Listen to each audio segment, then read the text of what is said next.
আপনি কি ভালোবেসেছেন? হ্যাঁ। তবে এই ভিডিওটি আপনার জন্য।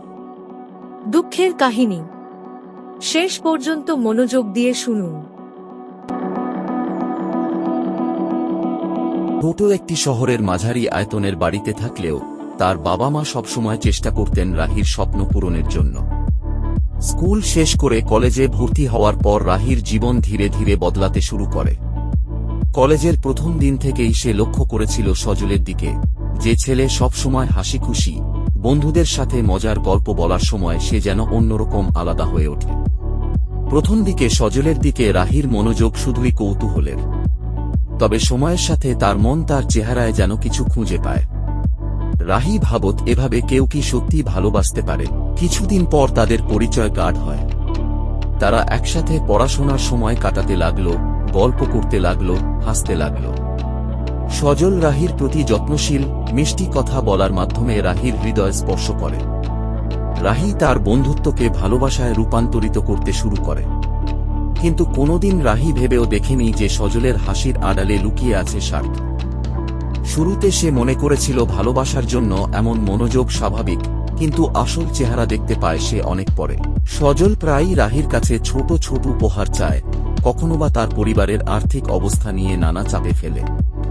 রাহি এতটাই মুগ্ধ যে সে সজলের জন্য নিজের খুশি, নিজের সময়, এমনকি পরিবারের কিছু প্রয়োজনীয় সুবিধা পর্যন্ত বিসর্জন দিতে শুরু করে।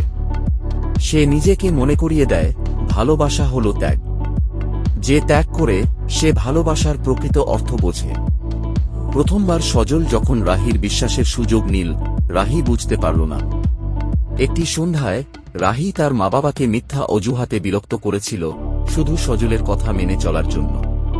সেই রাতের পরে রাহি প্রথমবার নিজের চোখে দেখল যে তার ভালোবাসা তাকে ধ্বংসের পথে নিয়ে যাচ্ছে। একদিন রাহি তার বন্ধুরা এবং পরিবারের সবাইকে এড়িয়ে সজলের সঙ্গে দেখা করতে গেল। কিন্তু সেই সন্ধ্যায় সে দেখল সজল অন্য একটি মেয়ের সঙ্গে কথা বলছে, হাসছে, আনন্দ করছে। রাহির মন যেন মুহূর্তে ভেঙে পড়ল। তার চোখে পানি চলে এল, হৃদয়ের ব্যথায় ভেঙে গেল। সে বুঝল যে মানুষটিকে সে জীবনের আলো বানাতে চেয়েছিল, সে আসলে কেবল নিজের স্বার্থের জন্য মানুষকে ব্যবহার করছে। রাহি সেই রাত থেকেই এক ধরনের নিরাশা এবং দুঃখের মধ্যে ডুবে গেল। প্রতিদিন সকালে ঘুম থেকে উঠেও সে চোখে অশ্রু নিয়ে বাচ্চাদের মতো একা হাঁটে। কলেজের বন্ধুদের সঙ্গে তার মেলামেশা কমে যায়। সে কখনো কখনো নিজের জীবনের ভুলের জন্য নিজেকে দোষী মনে করে। কিন্তু সময় সময় রাহি মনে করত, ভালোবাসা মানে শুধু আবেগ নয়। ভালোবাসার আগে মানুষটিকে চিনে নেওয়া জরুরি। না হলে সেই ভালোবাসা হয়ে যায় ধ্বংসের কারণ।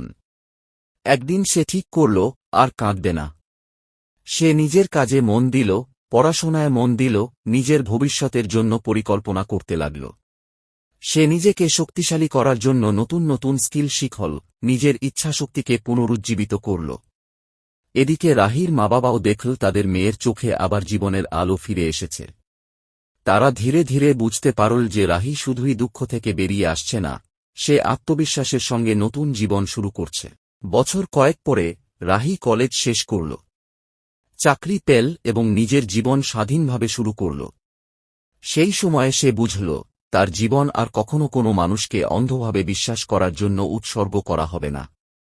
রাহি তার অভিজ্ঞতা থেকে নিজের মেয়ে সন্তানদের শেখায়, ভালোবাসা সুন্দর, কিন্তু মানুষের মন আগে চিনো। মানুষের মুখের হাসি দেখে ভয়ঙ্কর সত্য না বুঝে কখনো নিজের জীবন হারিও না। নিজের মূল্য জানো, নিজের স্বাধীনতা রক্ষা করো। আত্মবিশ্বাস থাকলে ভালোবাসা কখনো ক্ষতি করতে পারে না। রাহির জীবন একবার ভেঙে গেলেও সে তার দুঃখ থেকে শিক্ষা নিল। আর সেই শিক্ষা হল, ভালোবাসা মানে নয় শুধু আবেগ, ভালোবাসা মানে সতর্কতা, বোঝাপড়া এবং নিজের মর্যাদা বজায় রাখা। শেষে রাহি বুঝল, জীবনের আসল আলো আসে নিজের আত্মবিশ্বাস থেকে, নিজের শক্তি থেকে। আর সেই আলো কখনো কাউকে অন্ধভাবে বিশ্বাস করার মাধ্যমে হারানো যায় না। রাহি একা হলেও সুখী। তার হৃদয় ভাঙলেও সে নিজেকে শক্তিশালী করে নতুন জীবন গড়ে তোলে। আর এই গল্পটি সব মেয়েদের শেখায়, ভালোবাসার আগে মানুষকে ভালোভাবে চিনো, নিজের জীবন কখনো ধ্বংস হওয়ার পথে যেও না।